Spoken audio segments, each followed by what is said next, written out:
Welcome to this week's episode of the Good Luck Club podcast. My guest today is entrepreneur Rich Goldsmith, co-founder at MOJU. Rich, welcome to the show. Thanks for joining us. No problem, Simon. Good to be here. Do you mind starting off by telling my audience a little bit more about you? Yeah, for sure. So, my name's Rich Goldsmith. I founded a company called MOJU coming up to 5 years ago now, alongside a really, really good friend of mine called Charlie Leet-Cook. We founded the business based on the principles of really functional foods and functional drinks. We were working super hard in sort of city type jobs, corporate jobs, having left uni and spent 4 or 5 years doing that. And we came across cold pressed juice, and cold pressed juice to us was really a functional fix. So, how can we get nutrition in as quick as possible, as conveniently as possible, as fresh as possible? The one problem there was that was compromised by the fact that it was really expensive. So we sort of sought about a way to take that product and bring it into more of a mainstream consumer base rather than kind of the wellness audience. And from there, we sort of launched functional shots, which the business now today, the brand is all about functional shots. We launched those in 2016. We've grown that into north of a sort of 18 million plus category now in the UK.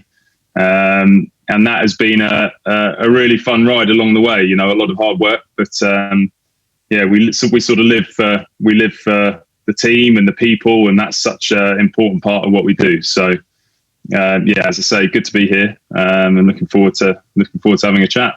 I'm a big fan of the product. I'm going to put that out there up front to my audience. So I'm pro this product, and so when I permanently say how amazing it is, I just want my audience to realise I'm a big fan. So, I mean, functional shots, an interesting model. It is definitely one of those products that if you just fancy a quick boost, you can quickly grab one and drink it, and it's no fuss.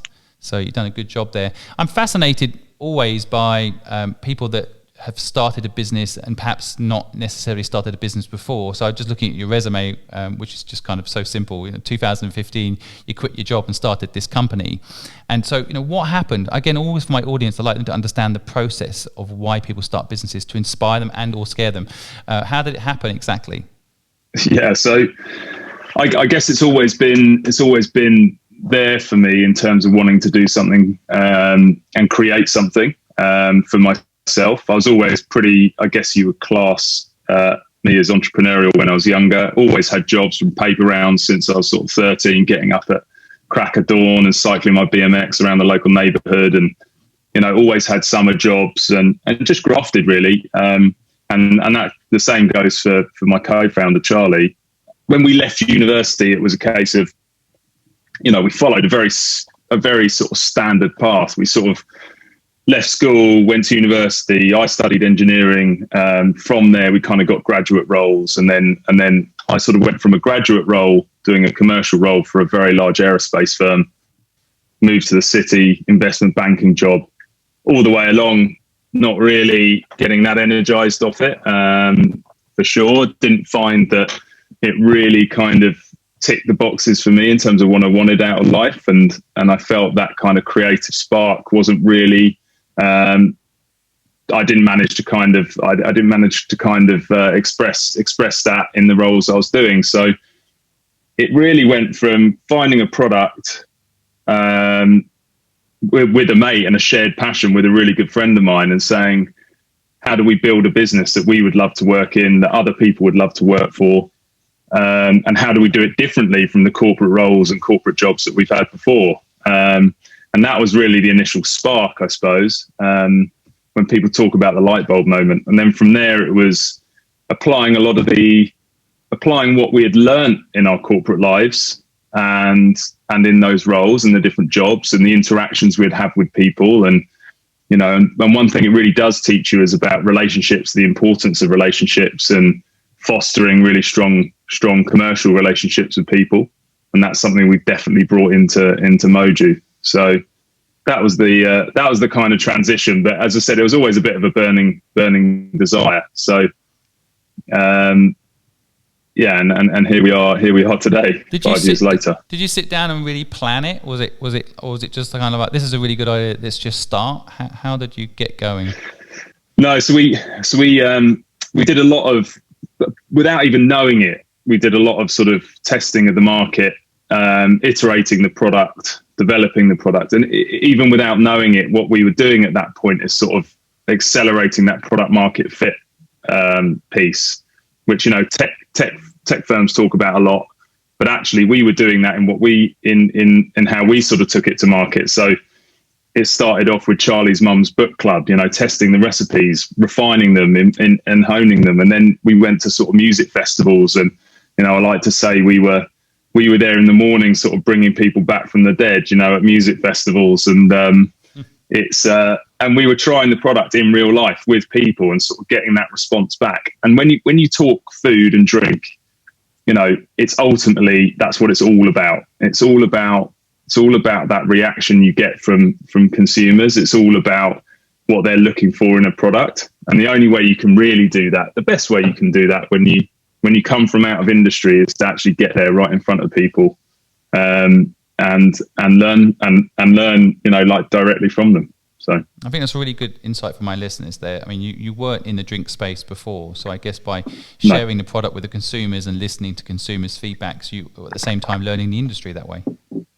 Exactly, for sure. Because we came with no direct experience.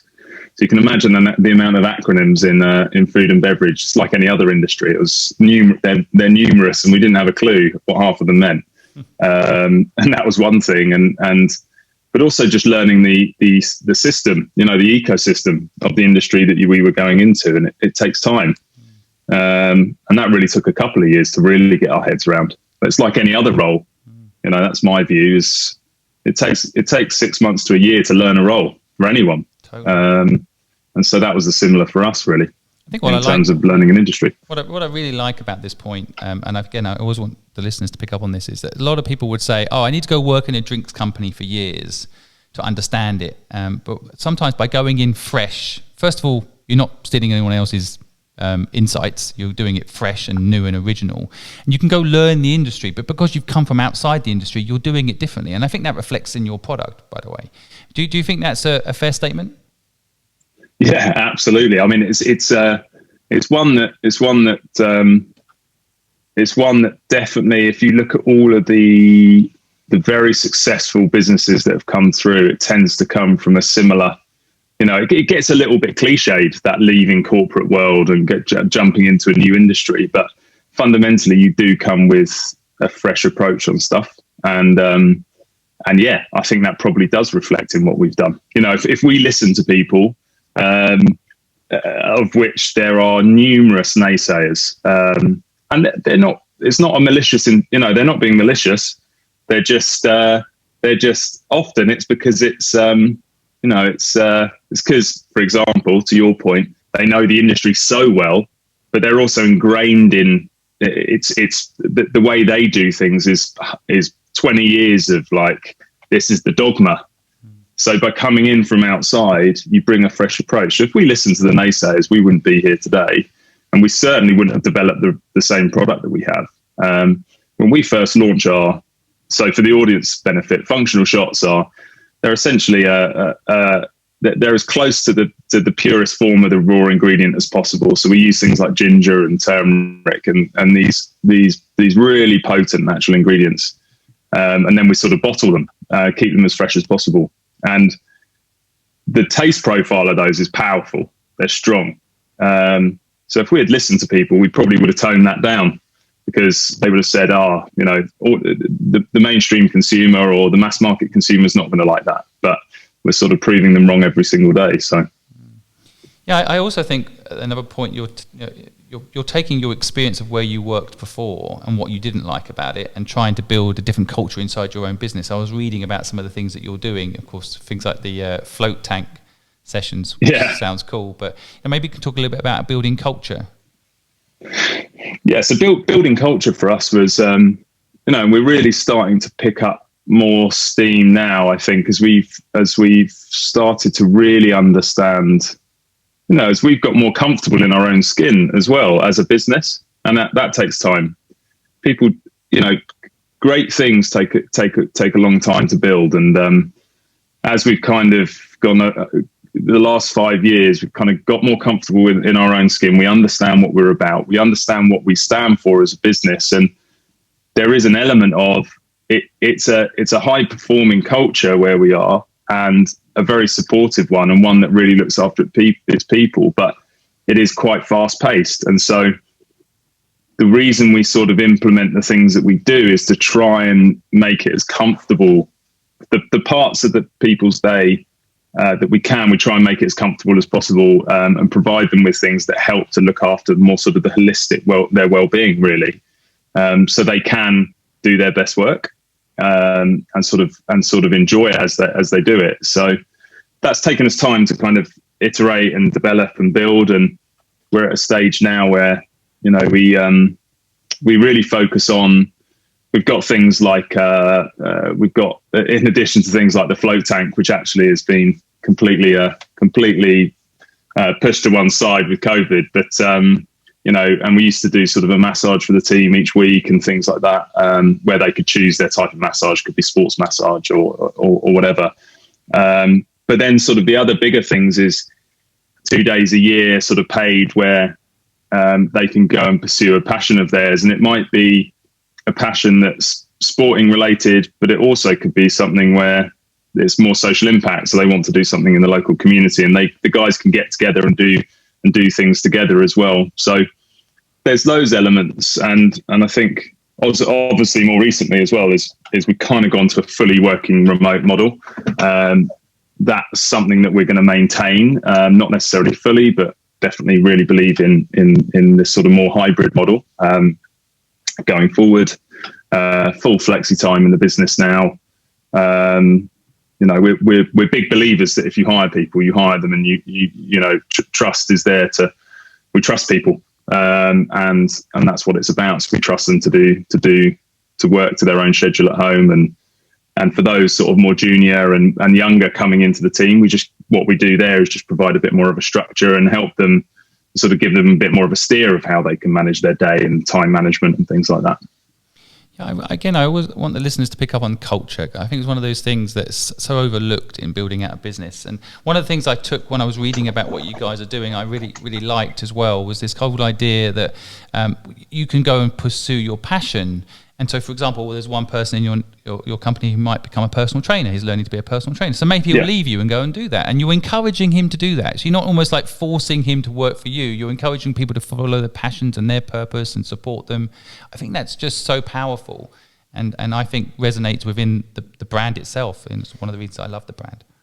Yeah. Well, thank you. And it's, and I think that's you know, there will be people that work in MOJU for many, many years. And then there'll be guys that go on to do other things, and, you know, and who are we to stop that? And who are we to not encourage that and help them really? And what we do hope is that people will find sometimes, or on the majority will find that they really are motivated. They love what they do with MOJU, but equally there's other things that they do that they also love. So it's allowing them and giving them time to do that, and saying it's all right. You know, you can have other interests and other passions. So, and giving them some time so they can pursue those as well. And I think as well, it's one of those old things. I don't think everyone knows what their passion is. So some people are trying to figure it out.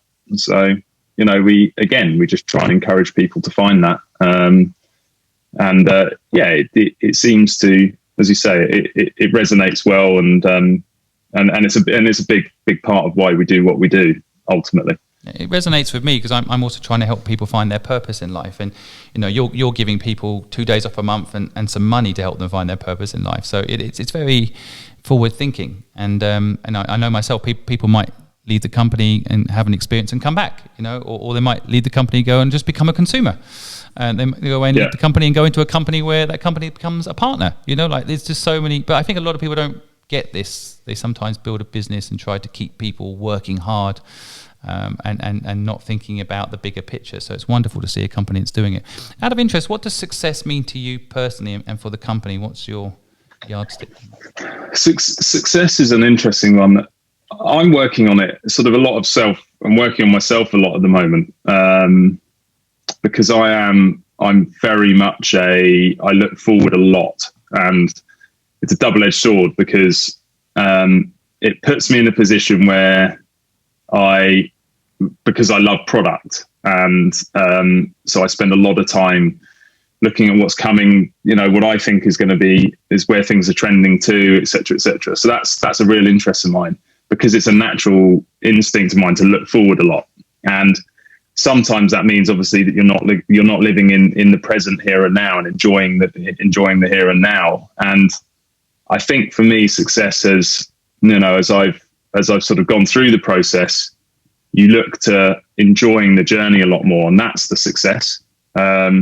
If you're enjoying the journey rather than looking at an outcome, and actually that translates brilliantly into a business context, because we work in sort of, and again, it's around culture. We work in 12-week sprints, so the business is almost broken down into 12-week years, and we work on the basis of, and within that there is sort of all of the things you do that build up to reaching your goal.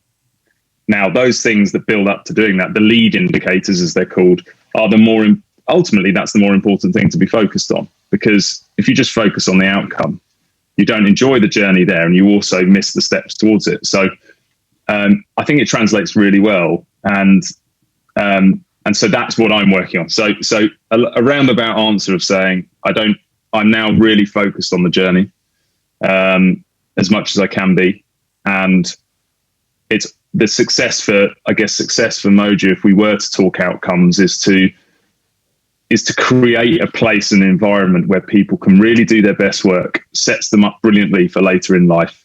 Whether they are straight out of uni or if they are sort of later in their career, but gives them a platform from which to go on from, because inevitably that will happen. But in the meantime, they're doing brilliant work. We're building a great business, and we're impacting consumers' lives in a really positive way, both in terms of product and the planet, etc. So that's what success looks like. I really like it, and I like the fact that you talk about working on yourself. And I think it's, as an entrepreneur, it's quite tricky, isn't it? You got to think ahead. You got to think what does COVID mean for your business, or what what Christmas is coming. You got to plan ahead, right? There's always these things, but trying to live in the now, I definitely think is a struggle for entrepreneurs. It's not easy to enjoy the journey because you're always worried about the bump that's coming in the road, right? Yeah, exactly, and that's why I say it's a constant. It is a work in progress, because it's I'll never get it 100% right, and for sure. We were talking off air a moment ago about people not getting sick because of your product. There's an interesting model around thinking ahead, where you don't charge for the product, you charge for the day you've saved them the loss of sports income or work, whatever. There's an interesting model, right, where you say we reduce the amount of sick days, for example. In an economy, that would be enormous. There's huge amounts of revenue lost in an economy because someone's sick, right? Massively, and I caveat that with that's consumers who are saying that, not necessarily us that are saying that. In case the regulators are listening, but of course, yeah. It's me saying it. I was saying I've taken your product and I think it saved me from getting sick. So it was actually me saying it. Yeah. Yeah. So it's exactly it's an interesting thing to think about, and I think there's been a lot more around workplace well-being and health in recent years. And I certainly think there's a few things we can be doing to reduce sick days. I think if you focus on your people, again, give them there's no one big thing that's going to reduce sick days, but there's numerous things you can do, and that's giving people more control over their day. Therefore, they might be able to then sleep better because they're less anxious about certain things, or by giving people more control over their day, you give them more control over their life ultimately, and that can lead to. So there's numerous things you can do for sure, and I think it's exciting to think one positive outcome of all of this. We're in a public health emergency still, really. And but there are some positives to come from it, which I think can there's certainly, it's focused people on health and well-being and preventative health and immunity. We touched on immunity there, and it's got a lot of people starting to really think about, what am I consuming what does my diet look like? How's that actually contributing to my health or not? How am I sleeping, et cetera, et cetera. So a lot of good conversations around, and I'm an eternal optimist and really believe that some real positives can come of all this. Yeah, I couldn't agree more. I mean, I meet so many people that tell me that they're getting to spend more time with their families, but they're just as productive, for example. And so a lot of people say it almost as if they feel guilty, that it should all be about how much pain this whole situation is. And of course, there is a lot of pain out there. But as you say, I think we've got to try and find the positive in it. And I agree, people need to take care of themselves more. So that's wonderful, isn't it? I wanted to jump back. You mentioned Charlie, your co-founder, and this is an interesting subject, I think, for people looking to start businesses or have businesses, like having a co-founder versus not having a co-founder. You've been working together now 5 years. Clearly you still speak very well of Charlie, so it's all working. But how did you make that work? Did you have very different roles? Is it you just trusted each other? How have you managed to maintain a friendship and build a business together? Yeah, it's quite a. I would say I've seen it play out in lots of different ways, which I'm sure you have as well, and your listeners would have done. It can play out in not a particularly nice way when certainly you've got co-founders involved, but it also can be a tremendous success and support. And I think what we found is. I wouldn't want to be building it with anyone else, the business, specifically in our case, Charlie and I, very, very complementary skill sets. He came from a sort of insurance broking background, so sales background, very, very, he's brilliant at relationships, developing and sort of fostering really strong relationships with people on the sales side, commercially. And then sort of I came from more of a essentially quite a broad sort of commercial role myself, but also had quite a big dose of sort of creativity chucked in there and things like that. So very complementary skill set. We were each other's best men. I'm sort of very, very close to him still, and he's very, we are very, very close. Our families hang out a lot, so it's almost like a brotherhood, really, more so than it is just mates. And that kind of has taken the relationship to the next level. But so that helps a lot. But in terms of when it I guess the key factors there. You don't have to have a brotherhood with or a sisterhood with the person you found the business with, but it's very much about being open and transparent about what your ambitions are, and of course those ambitions aligning, and then having very clear similar values. And for me as well, it's the energy you put in and the graft you put in, because it has to be matched. It has to be, it has to be clear. And I'm not saying you have to work like a savage all the time, but that's how we've kind of done it.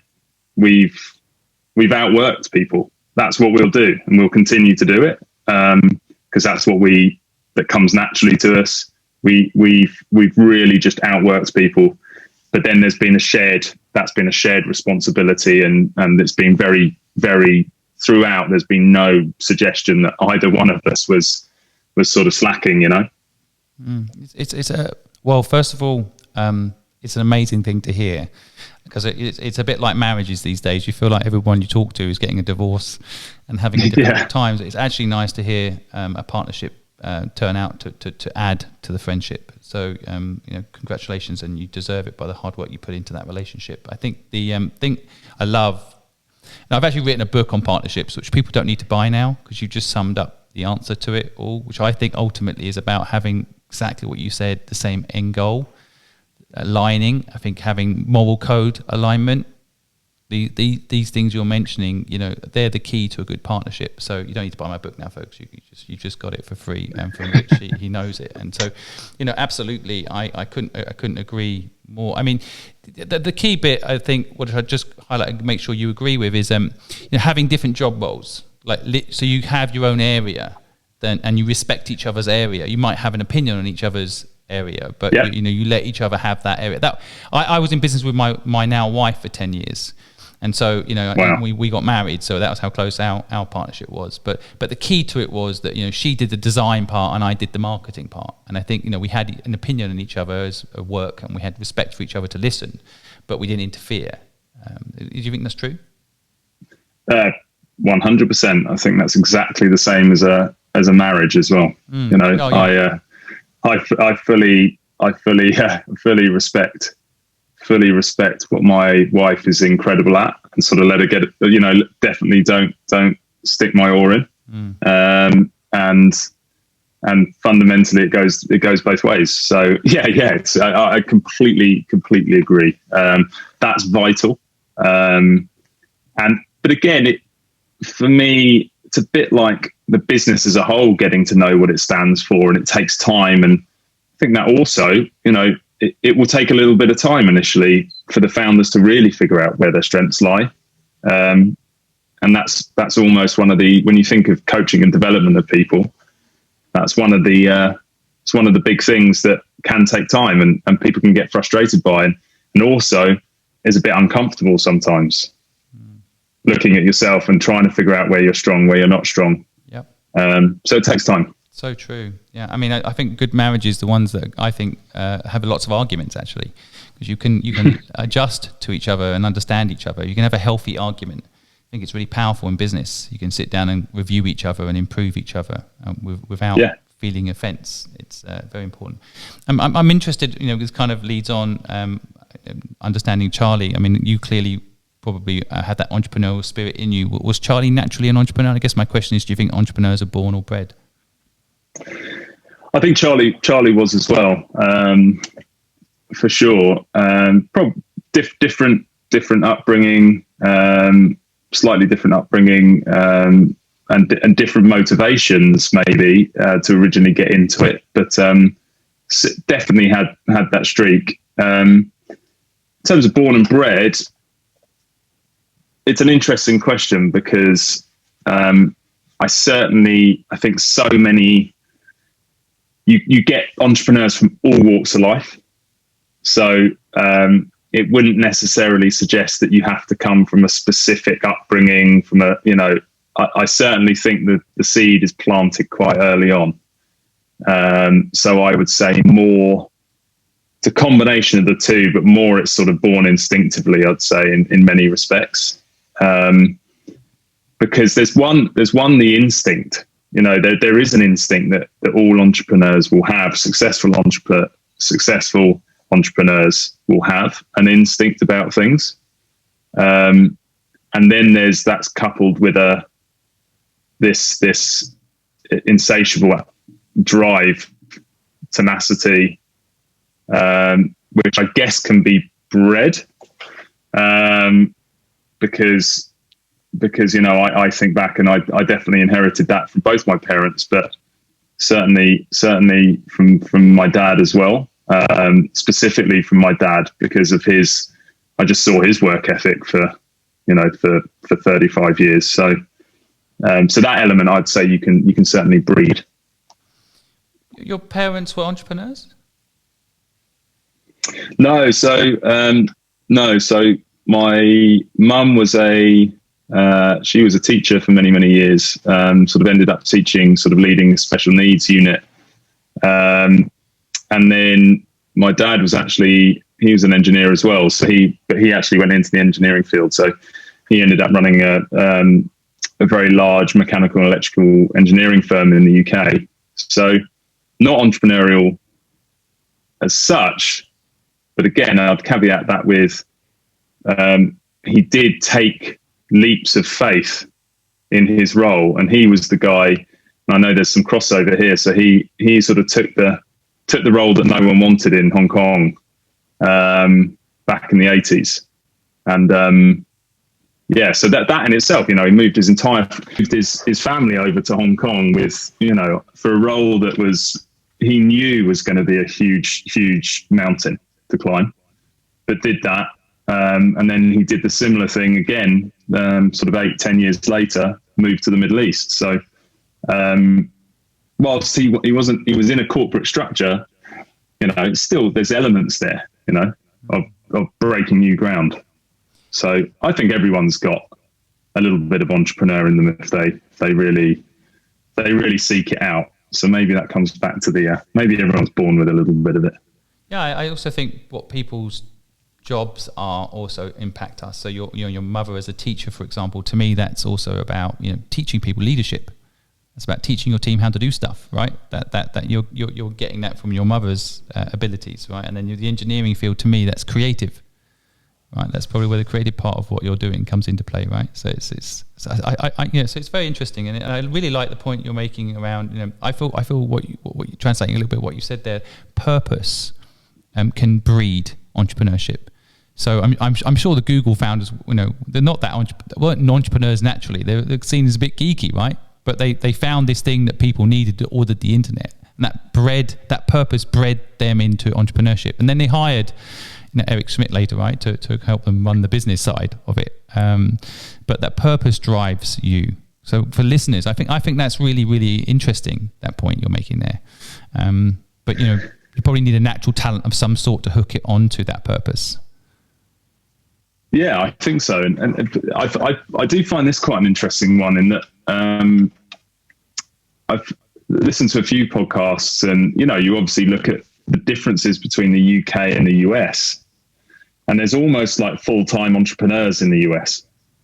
And because of the nature of, because it's like turbocharged capitalism out there, it's almost all right to be an entrepreneur who's just in it to make lots of money, just in it to grow a big business.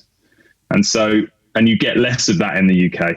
People aren't as willing to kind of stick their hand up and say, you know what, I don't really care so much for the product. Actually, I just care for the challenge of growing a business and the outcome it can generate, which I find as an interesting dynamic between the US and the UK. So I do think it's certainly, there's a lot more talk of purpose here in the UK, for sure. And I think there is generally a greater connection to the product. I actually agree with you, and I've spent a lot of time in Hong Kong, as you know. I think in Asia, this purpose is emerging. People have made a lot of money out there, and in Asia, just to add another layer to it, there is a real desire to make the world a better place. But I think it does take maybe generational impact. Somehow, like maybe if your parents have been successful, people see money brings you happiness, or it doesn't, right? A lot of people are in emerging markets. America, it seems like money is the holy grail to it all, right? Somehow if you've got money, all your problems are solved, but we all know that's not true. Sometimes you need experience. Yeah. Maybe of your parents. My parents made a lot of money and then they lost it all. So I had that experience to know that money wasn't going to be the be all and end all, but sometimes in some of these emerging markets, and I'm going to call America an emerging market, that they don't have that experience, right? Yeah, it's an interesting one. It's an interesting. I find it fascinating, the difference.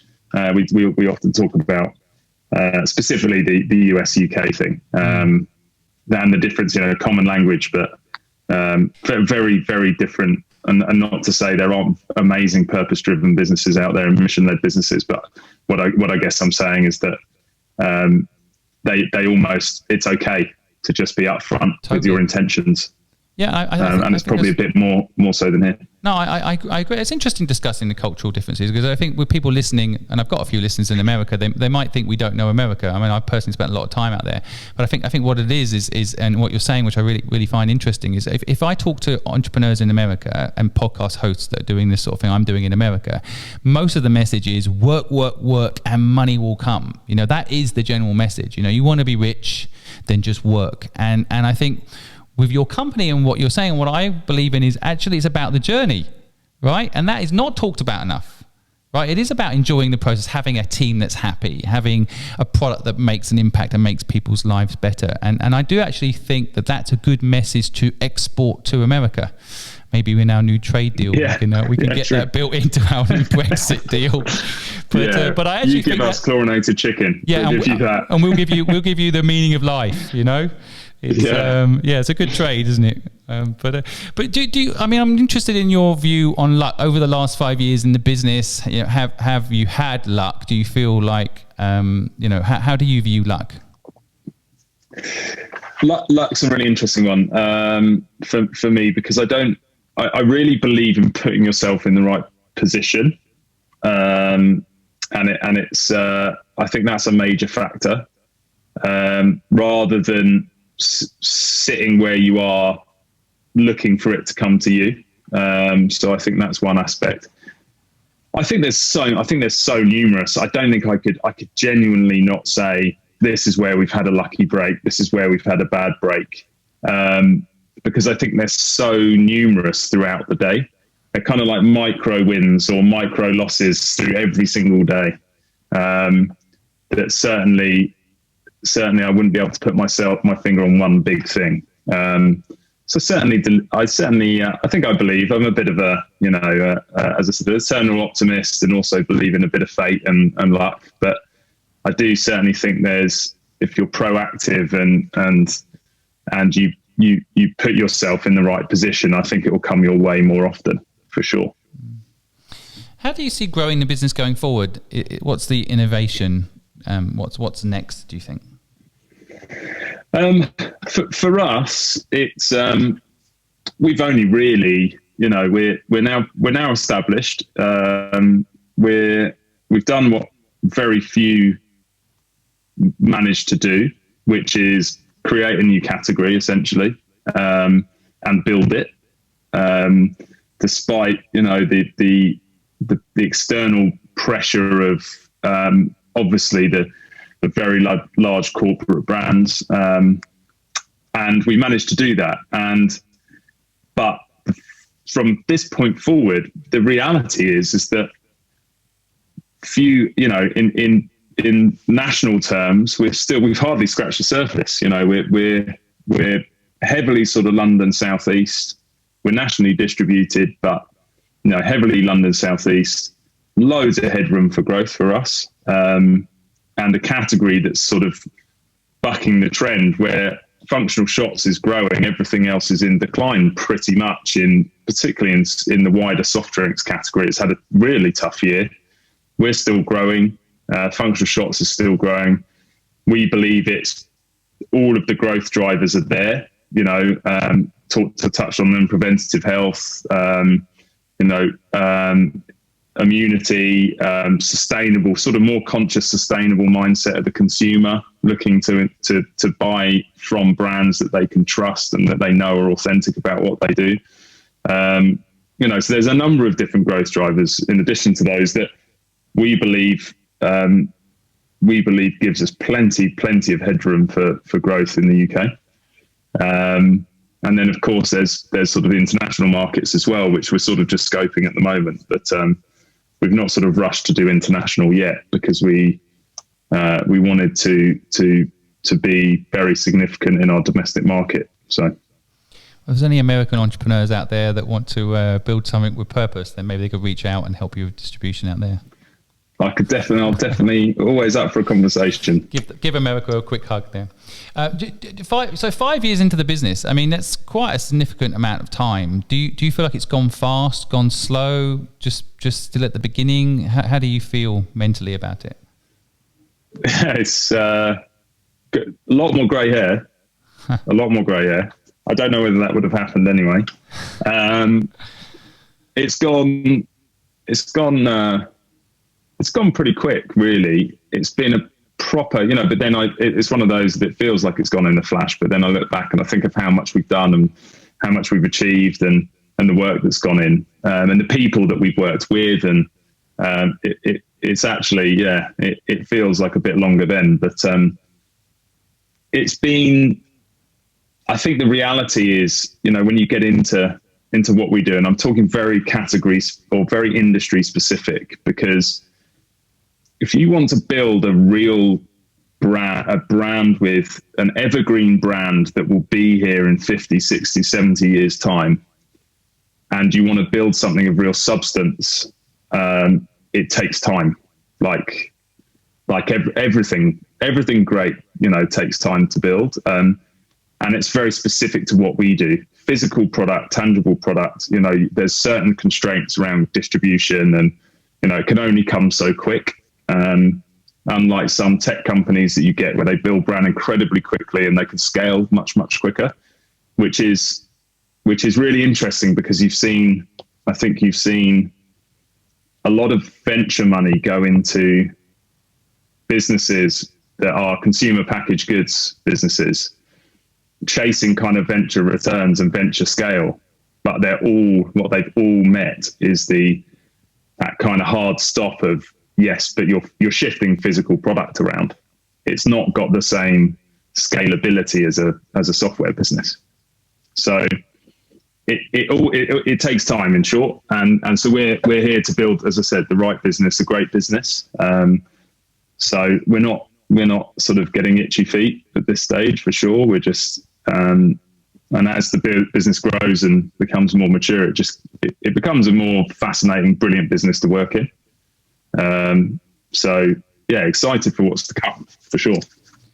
Also interesting, a lot of my listeners reach out for information and support, and a lot of them have families, young families, and they dream of starting a business but feel such responsibility for feeding their little ones. I know you've had children while building the business. How's that played out for you?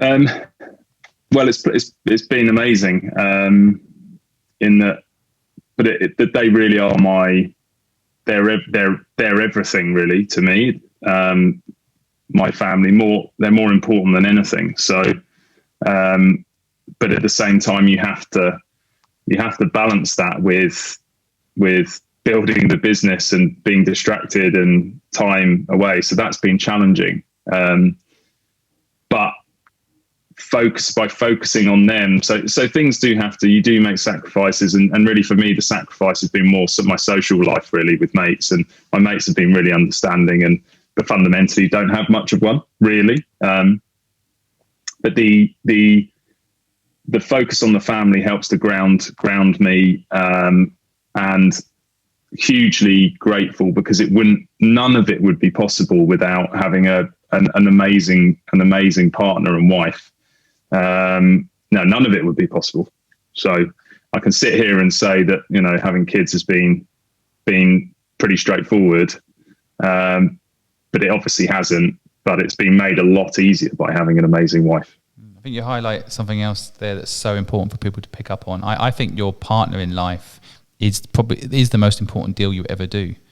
That person supporting you in your dreams, without doubt. I mean, I've invested in a few people in my time, and I always worry when their partner starts, saying things like, "I wish we could go on more holiday," and "Why are you working so hard?" And it gets really tough for the entrepreneur if they don't have that loving support, and such an important piece there. So, I feel like we should give a shout out to your wife.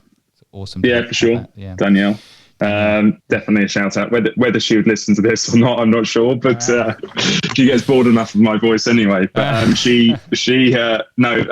completely agree, and I think it's that. I think there's been a completely unwavering support, really, and very little pressure on me to, but I guess there's been the pressure hasn't been there, because I've really tried to do my very utmost to focus on my time and effort, and when I'm with them, and to really focus on them. So, but it's very important to me. But I feel that's where I feel huge gratitude and huge luck in finding that person.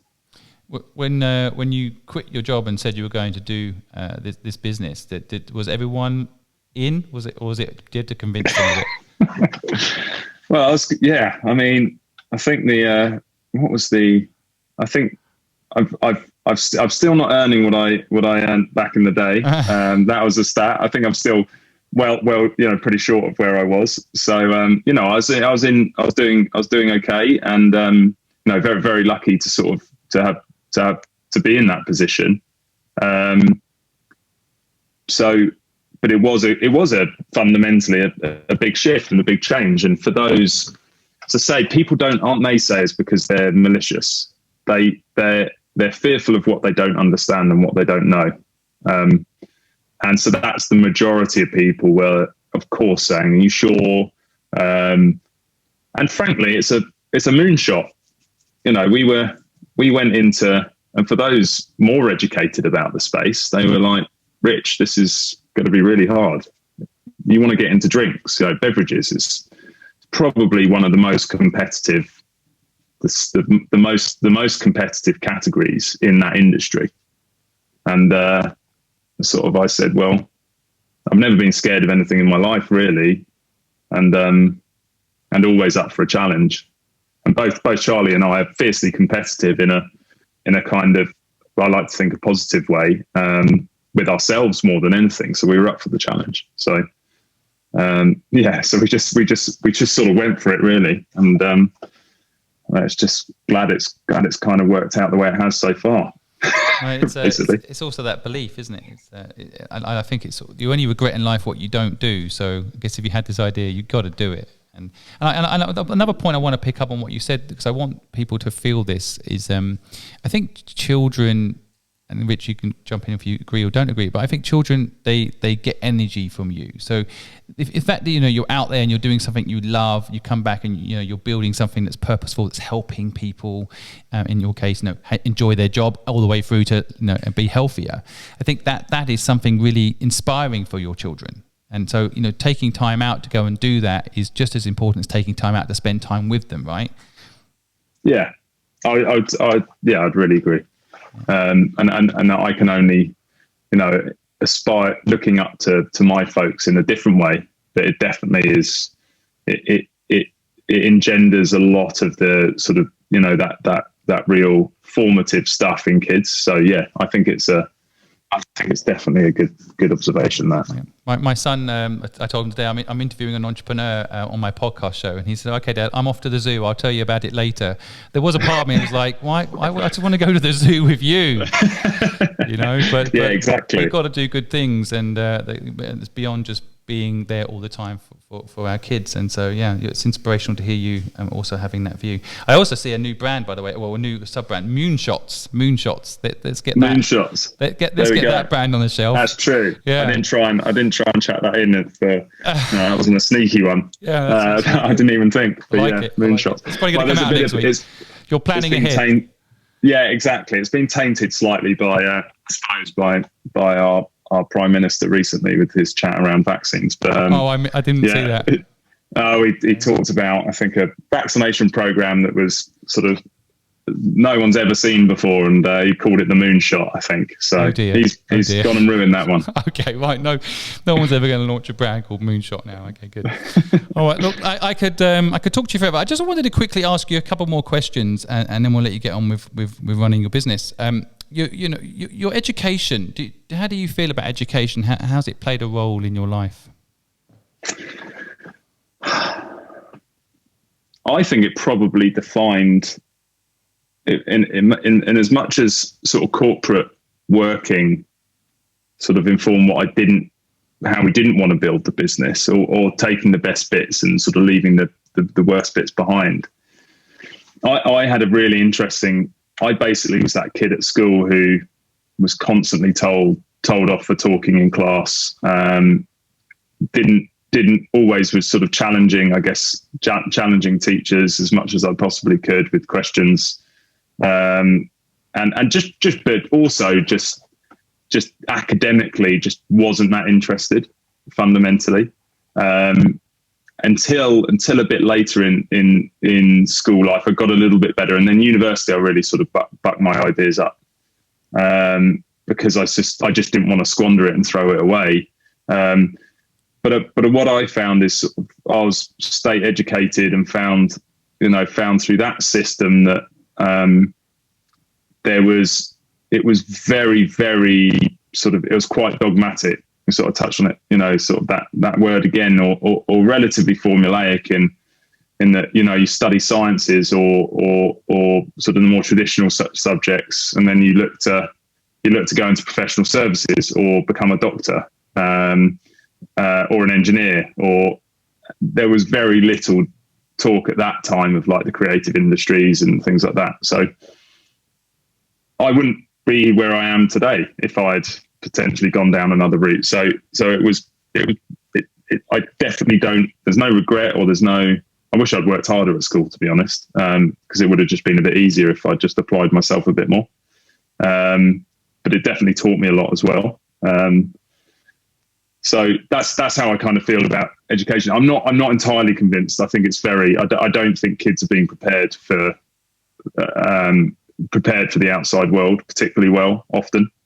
I think there's a lot of merit in sort of more practical side of things, and actually teaching people about the real practical stuff that you have to, go through in life. What's a mortgage? How does it work? How do you save now in order to put yourself in a good position for later? Or, what are the fundamentals that you'll sort of come up against as a young adult? It's interesting actually, because thinking about it now is, our daughter's going to go to a Montessori, and I'm sure there's lots of pros and cons, or at least people who are pro Montessori, con Montessori, or whatever it may be. But I love that concept of them being sort of just taught how to figure out life. Yep. And being trusted even at a young age to kind of figure it out and be more practical. So, hey, why don't we just carry that through the schooling system to later? I'm actually surprised how many people don't know about Montessori. My son's just started going to a Montessori school as well. And for those my listeners that don't know, I mean, the basic principle is you don't have a set time for maths 1 hour, set time for art 1 hour.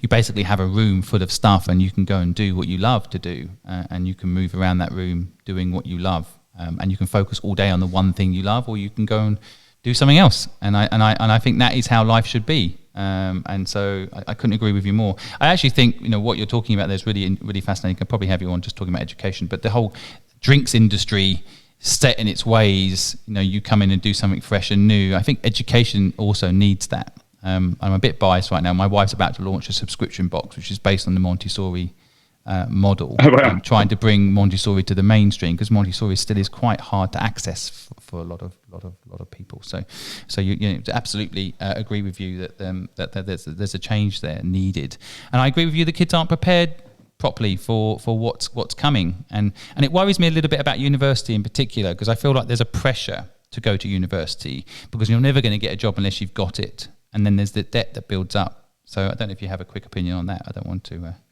Yeah, well, I can tell you, being on the hiring end, we see a lot. There are a lot of graduates out there with degrees, and it's not a differentiating factor anymore. So, if people believe that that's the route to it's literally a hygiene factor now in some respects.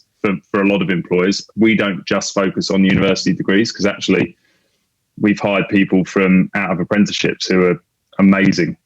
That's a different thing entirely. It's challenging. There are sort of diamonds in the rough sometimes in that regard. But I'm not a massive. I think it should be. It's much more about less cookie cutter and people, to your point, following what they're good at, where their strengths are, where their passions lie, and maybe that's not university. How do you hire people in that regard? Do you have a worked out method now for figuring out whether people are going to enjoy working with you? How do you do it? Increasingly, it's more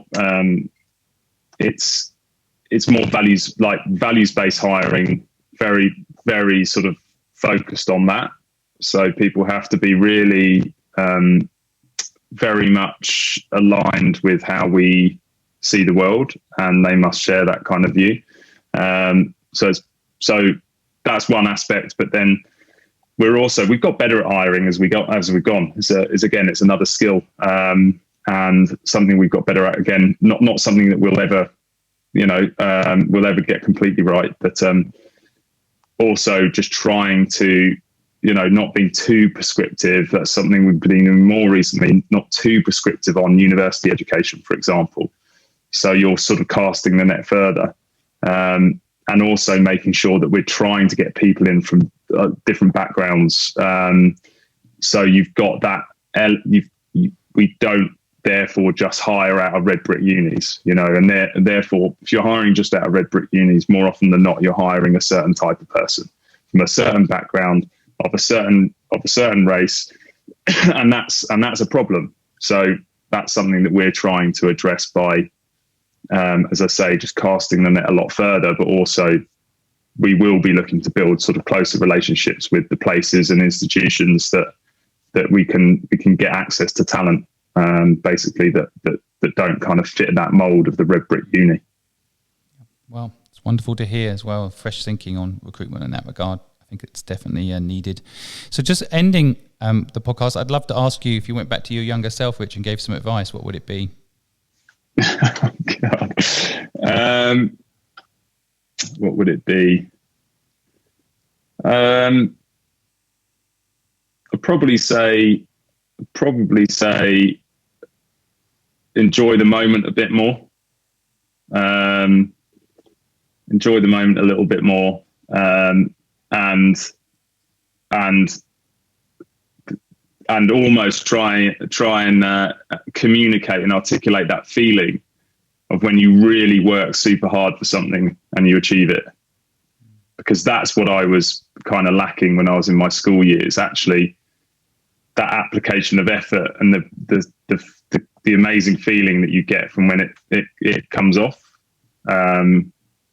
was something I'll probably go back and tell myself to sort of knuckle down, and actually, because it's an amazing feeling. So when you achieve something after putting a lot of work in, whereas I kind of was just cruising a little bit when I was younger, just trying to, so that's a couple of things, but yeah, probably those. That's one of the best answers I've had. I really, sorry to anyone my other guests, I really enjoy that point that there is an element of, I sometimes look at my son and I'm really, happy and that he's happy. And then suddenly I kick into like worrying, what if coronavirus gets him? And, have all these, bit like you were saying earlier, the planning ahead piece kicks in. And sometimes that's a mistake, you just enjoy the moment where you're happily looking at what you've got and enjoying it. And I think if we all did that when we were younger, we'd be a lot happier. I think a lot of young people also worry about the future, and they're always concerned about tomorrow instead of just, hey, right now I'm healthy.